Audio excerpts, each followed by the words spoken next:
Hey guys, it's Marcus with the Horror Junkies of Utah, and today we're reviewing the classic Stephen King Misery from 1987.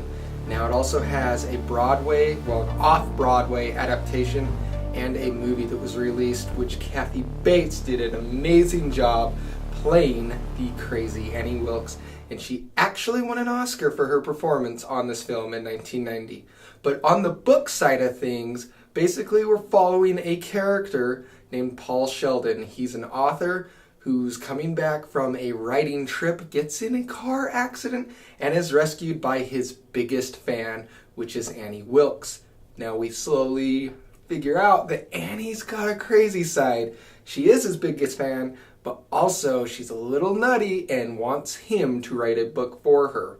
Now Paul Sheldon's been writing these novels called Misery, and it's basically a romance novel, and in his last version he kills off the main character, who is named Misery, and Annie Wilkes figures this out and goes crazy, and she wants Paul to fix this. She wants Paul to basically write her version of the story, bring Misery back, and totally forget about this recent book he's been writing on.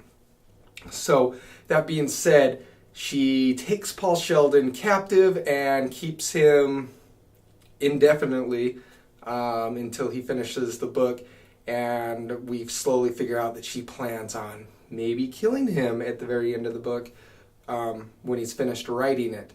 Now, I enjoy the book, and I seen the movie first, so comparing the book to the movie, Annie Wilkes' character is a lot nuttier in the book than the movie adaptation. There's a lot of different things that she does to Paul Sheldon in the book and in the movie, but in the book side of things, she goes over the top and over the edge with the things, whereas the movie, I think, played it down a little bit, so I really enjoy that aspect.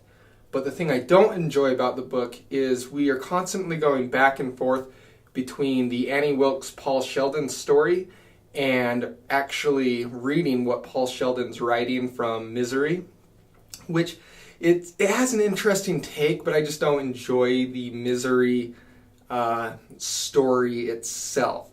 Now, Stephen King is noted with writing this book and getting some inspiration from actually having some backlash from his fans on a book he wrote because he didn't put as many horrific elements in it, and a lot of his fans expect that from him. So that's where he got a lot of the, the inspiration for writing Misery. I think you guys will really enjoy Misery. If you've seen the movie, you know the plot pretty much, but a lot of the major happenings in the movie happen different in the novel, so it's a great read, and it sure is going to surprise you on some of the things.